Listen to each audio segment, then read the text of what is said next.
Why couldn't it be not on Steam?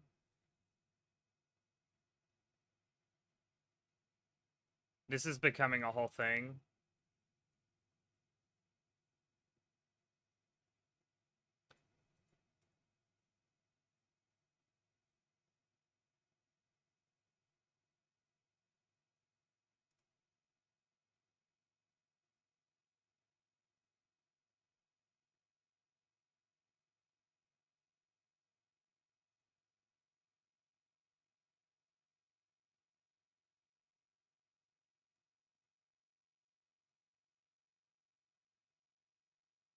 Oh, wait, I have an idea.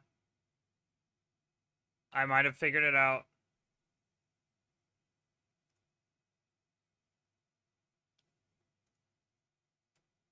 I just got to that point. I just did that. I figured it out at the same time you posted that. Eh. Haha! I figured it out like the same time you said that. Alright, so. Okay, so. Per episode combat professions. Introduction. One aspect of Brighter Shores design, which has resulted in a lot of discussion, has been our decision to have a separate combat profession per episode. So you thought I should explain reasoning for this, and our plan to change in response to player feedback. First, you would like to reassure you that your hard work living up a profession is definitely not wiped, reset, or made irrelevant when you go to a new episode. When you reach episode 2, Hope Forest, 4 new professions are introduced: Scout, Woodcutter, Gatherer, and Carpenter. Your existing episode professions remain untouched and are still useful anytime you are in Hopeport. You'll find that you still regularly go back to Hopeport and use and further progress those professions. However, while you are still in Hope Forest, you will predominantly be relying on your Hope Forest professions, which can feel a bit strange to start with. The reason for this design: we have designed Brighter Shores to be enjoyable both for players who want to play the game many hours a day and for people who might only be able to play a few minutes a day. This means that, in the future, some player will be a much higher level than others. However, when we introduce the new episodes, we want them to be fun for everybody. But if there was a single combat profession across the whole game, and the monsters in episode 5 start at level 100, for example, then all the players who play a lot would already be a way higher level than that. Oh no. Oh, well, I didn't snooze the ad. Oh no. What do we do?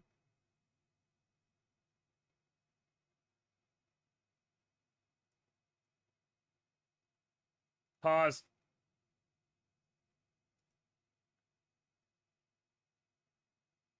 There's probably no one else here, but to be safe, to be safe,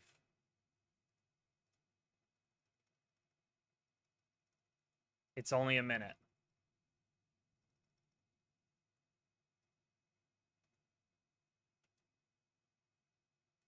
We will enjoy this moment of silence together.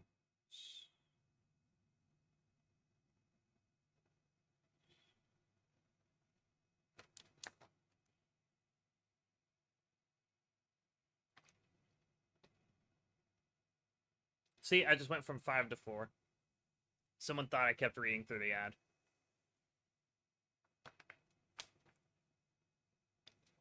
Or they just hate moments of silence.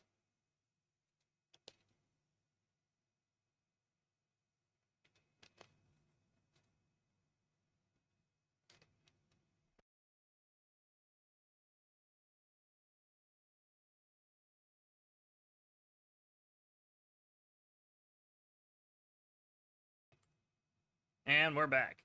Okay, cool. Easy peasy, lemons are squeezy.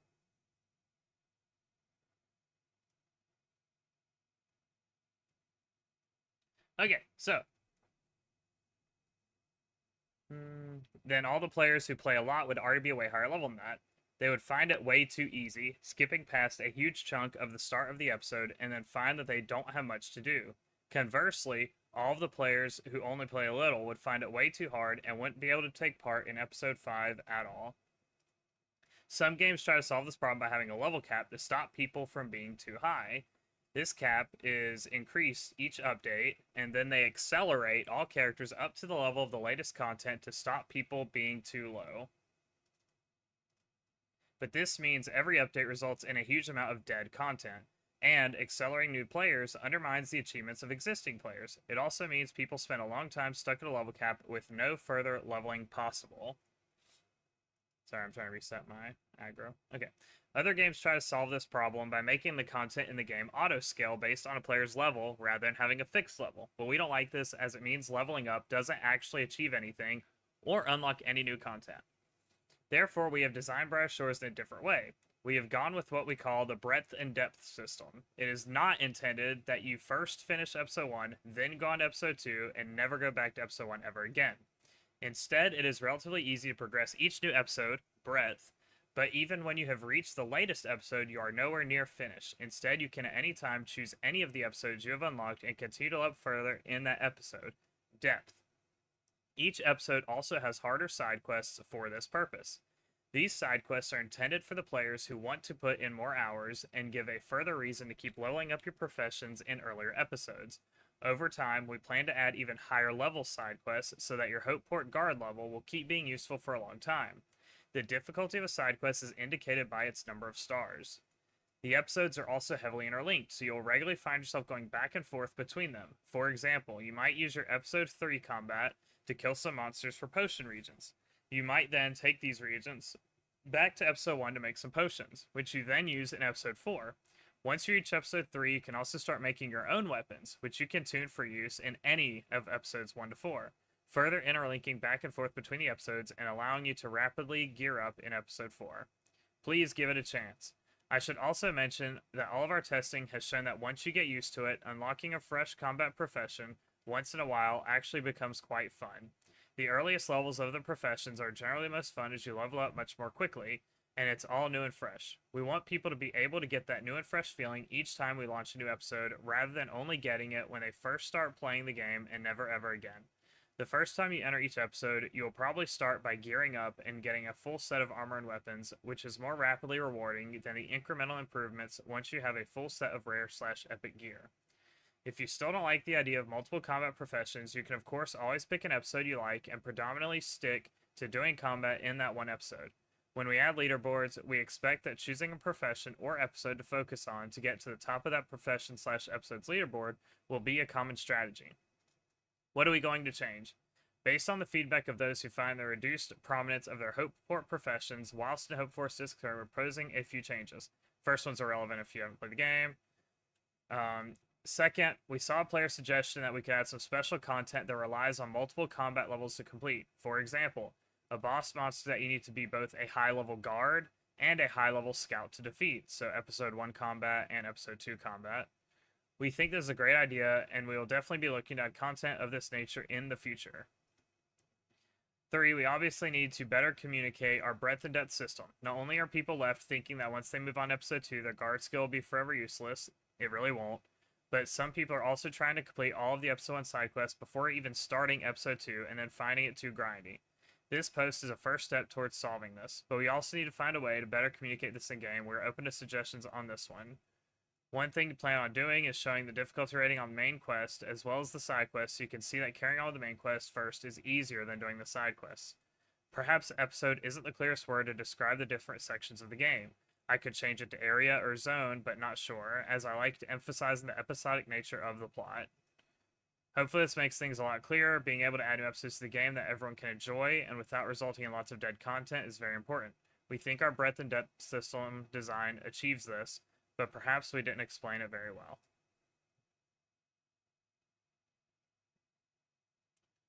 Your other main issue is that when you stab the pufferfish with a spear, they don't pop like a balloon. I mean, they're not always puffed. I guess they are puffed up. They are puffed up when you catch them. Huh. That's a good point. You're mildly shocked they didn't already think of item 2. I agree. That seems kind of obvious to me. As well.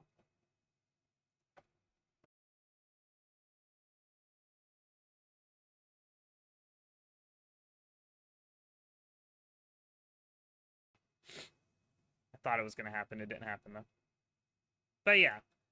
So, you get it. You understand it from a mechanic perspective, sort of. Yeah, I mean, I get it. I don't know how I feel about it.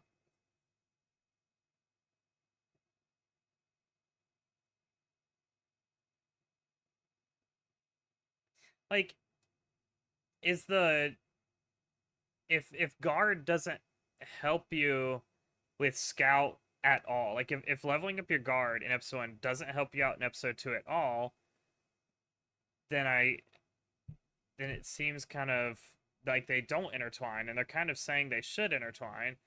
If they do intertwine, then the people that have grinded it out are still going to get an advantage. They're going to be able to do the whole, like, go back to episode 1, and, like, where they're talking about this whole, like, where, oh yeah, like, they're heavily interlinked, so you're going to go back and forth between them. Well, then the person that's, like, highly leveled in episode 1 is still going to be more advanced than the people in, like, still going to advance further because they have those extra levels in the other parts. I guess it's not as drastic, but it doesn't, like, take away that as an issue if they think that's an issue. It's not your T still, yeah. You hate that you grind stuff to go to another and just can't do that thing. I mean, you can do that thing. You just go back and do it. Like, you still will need health potions. So you'll go back to episode 1 and you'll create health potions. You still will need, like, food to eat while you're fighting. So you'll go back to episode 1 and cook. So, I mean, you don't like, not do it ever again. It's just, like, tied to that area.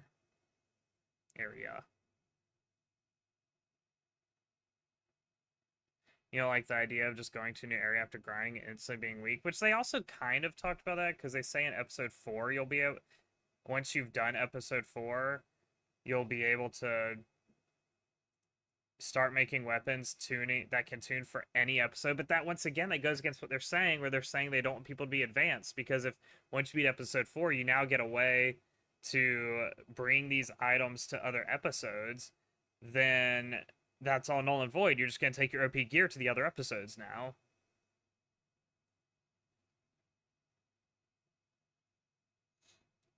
It's like training mage instead of melee. Ish. I mean, I don't know. I haven't been to episode 2 yet, but I mean, don't you get a bow and train range in episode 1?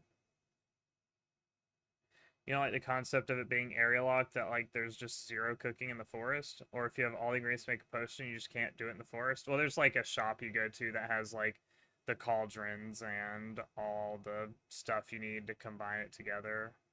And like same for cooking, you like go back to the kitchen and cook at the kitchen in Act 1.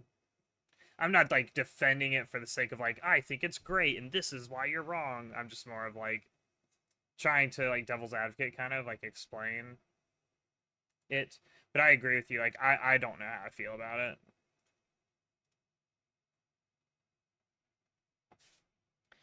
Anywho, yeah, it's, when I read that earlier today, I was like, let me tell Bruce about this.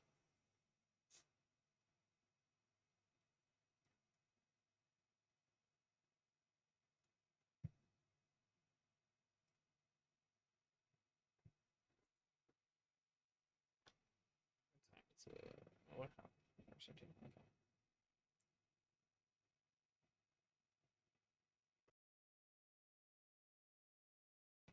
Yeah, full single location locking skills is not your thing, I guess. I guess in time we'll have to make more updates to episodes and check in later, see if your tunes changed. Yeah.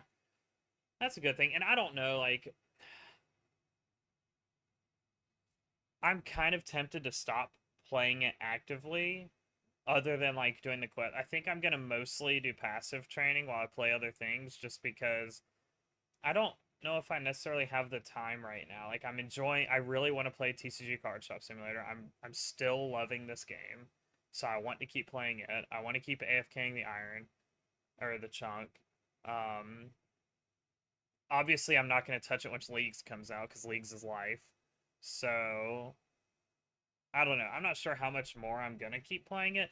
I will say I already closed it out, but I will say the whole, like, they want, one of the concerns they had is they don't want people doing one episode at a time. I am 100% one of the, I'm a victim of that. Like, I started episode 1 and I was like, I'm gonna do all the side quests first, because to me that just makes sense to do all the side quests before you move on.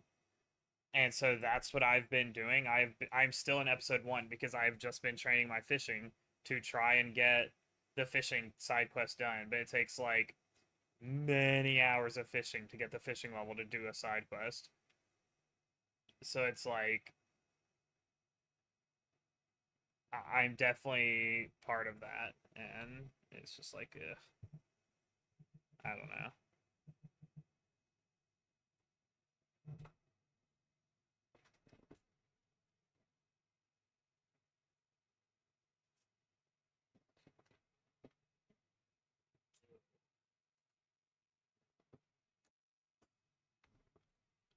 You also see yourself staying in episode 1 way longer than you should? Yeah. Yeah, there's an assumption that the side quest given the starting era would be reasonably completed by a new person, which is it's not. Like, the first side quest you can do almost instantly, so that's like not too bad. But the second side quest, I'm still not even done with the second side quest, and I've been working on it since like the first after the like the second day after the day after it came out.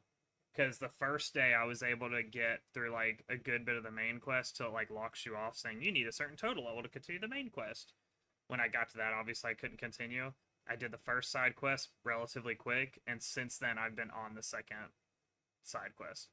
The second side quest has been more game time than not. Like, if I've played 20 hours of Brighter Shores, I bet I could say, these are made up numbers, but for ratio purposes, if I was to say I've played 20 hours of Brighter Shores, 15 of that would be on the second side quest. Like, I bet 3/4 of my playtime has just been the second side quest.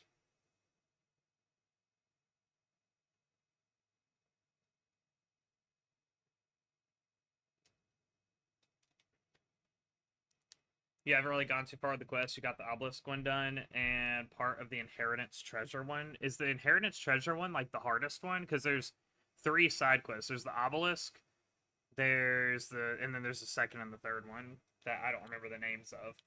But I started the second one. My mouse has disappeared. There it is. Inheritance is the hard one. Yeah, I haven't touched that one yet because I was just like, I'll do them in order.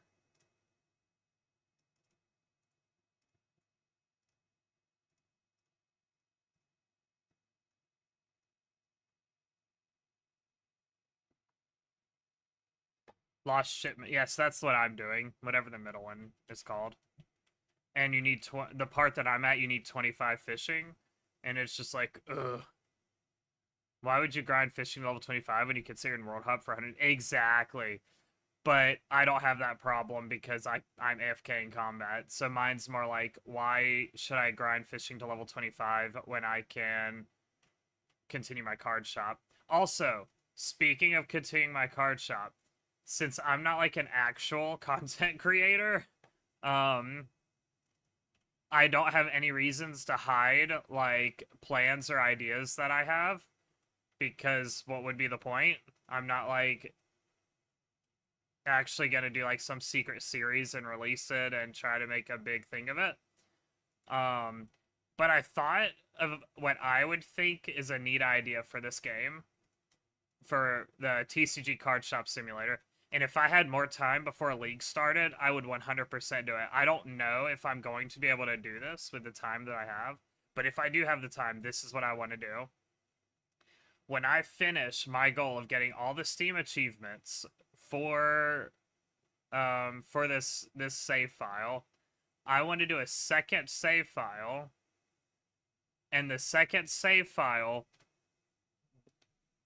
the way I came up with this idea was like, I like self-imposed restrictions, hence the chunk account. What can I do as a self-imposed restriction in this trading card shop simulator? The idea I came up with, singles only mode.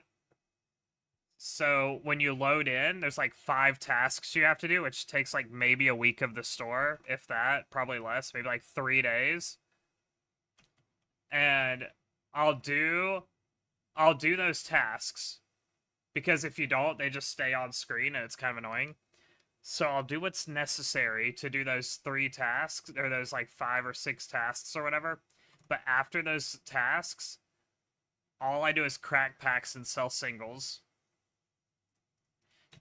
I can't put play tables because you make money when people play games in your store. I won't sell booster packs. I won't sell booster boxes. I won't sell figurines or playmats or dice or anything. It will literally be a singles only store. The entire store will just be those single display case things.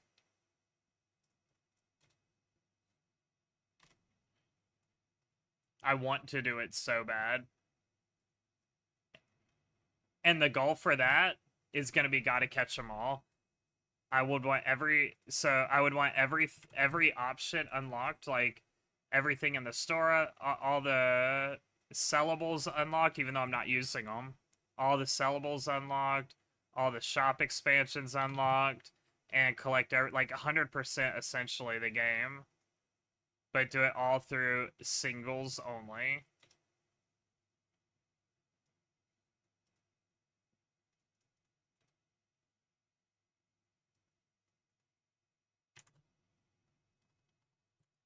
Ah! I accidentally hit the screenshot button and that noise was awful and loud.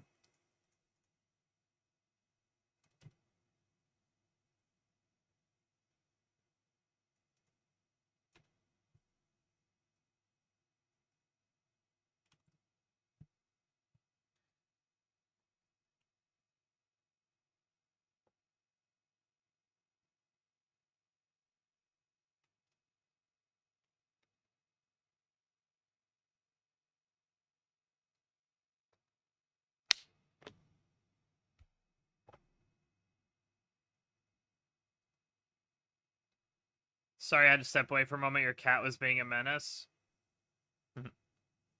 Dude ordered 14 bacon sandwiches. Hope he's having a party. So I guess bounties still make you do low-level stuff, because bacon sandwiches are like the level 1 chef thing. And I'm assuming you're like way past level 1.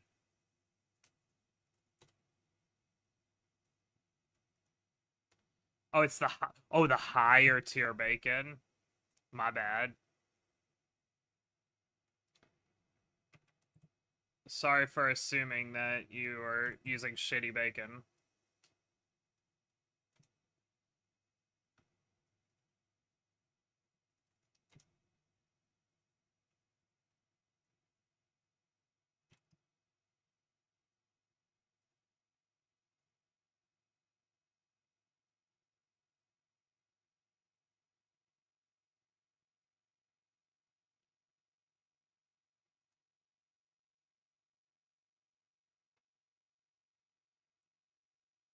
You think there's so many weird little mini games in old school that you wish they would rework rewards to make them fun and useful, like the gnome delivery game or the pie thing in the cooking guild? Yeah. You want cooking-based farming contracts, really? I mean, they exist in the pie thing, but not in a good way.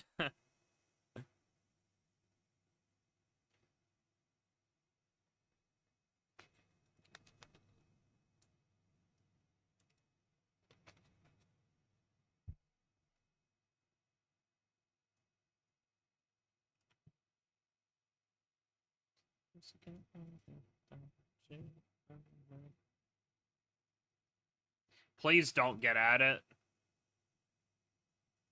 It's a bad idea. You're praying we were gonna stumble on some insane secret moneymaker.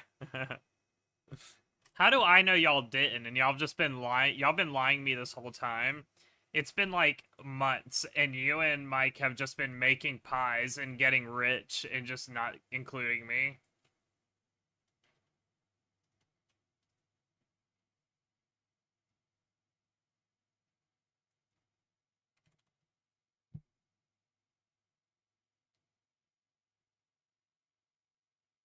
Yep, you changed the wiki. Your group Ironman is a bajillionaire. Whoa. You've got the corner on Mud Pies. Mudkip will be thrilled.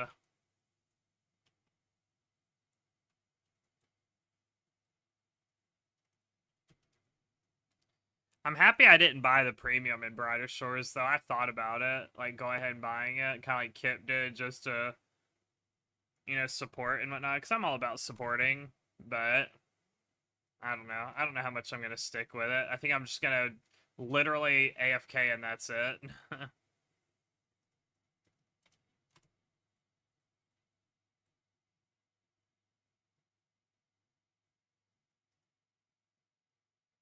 Oh, did y'all see the did y'all see where the mod or let me phrase that. Did y'all see the Reddit post on the old school subreddit about please don't take pictures of people playing mobile without consent?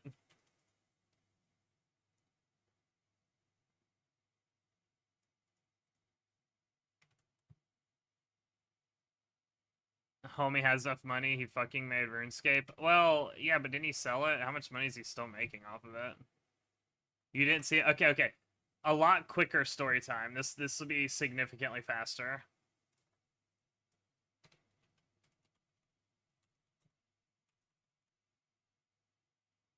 He sold it for 75 mil. Well, depending on how he is with money.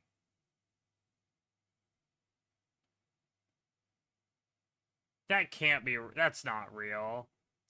There's no way this is real. Hold on, I have to look at one thing real quick.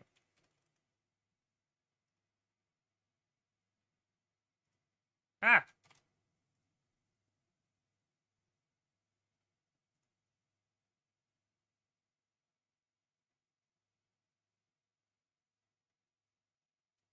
Alright, I knew it wasn't real.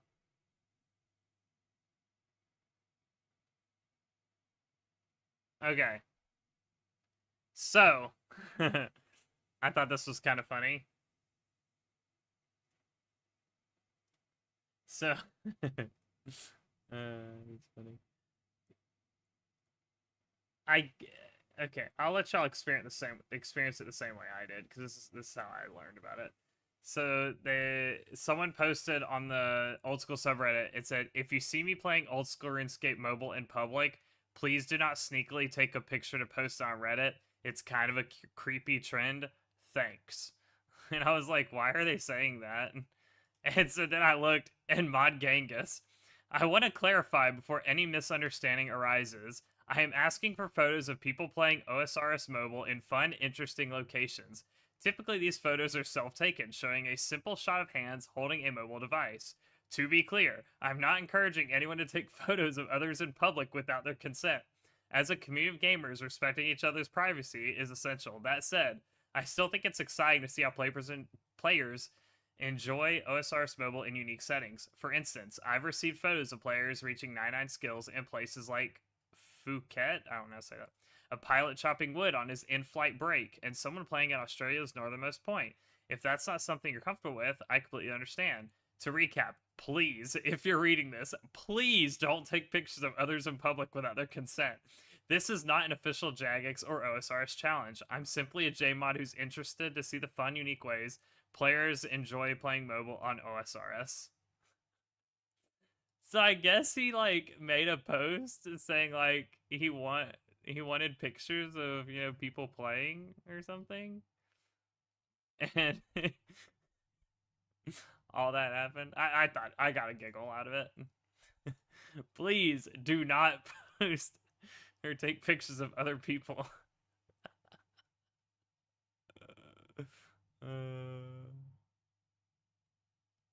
Yeah. Yeah, here you go. Spotted a gamer enjoying the new mobile updates on my flight. Only way to enjoy a Spirit Airlines flight is with old school. He took a picture of someone flying. And then, oh, you can't see because I'm in the way. Hold on, hold on. Please, please send.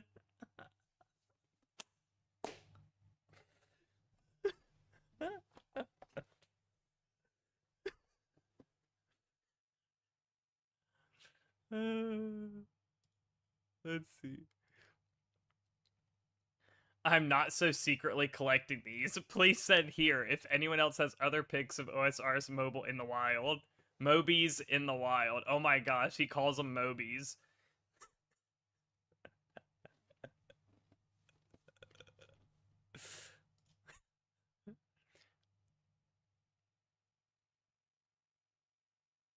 Okay, I think that's it. Sorry, that made me chuckle.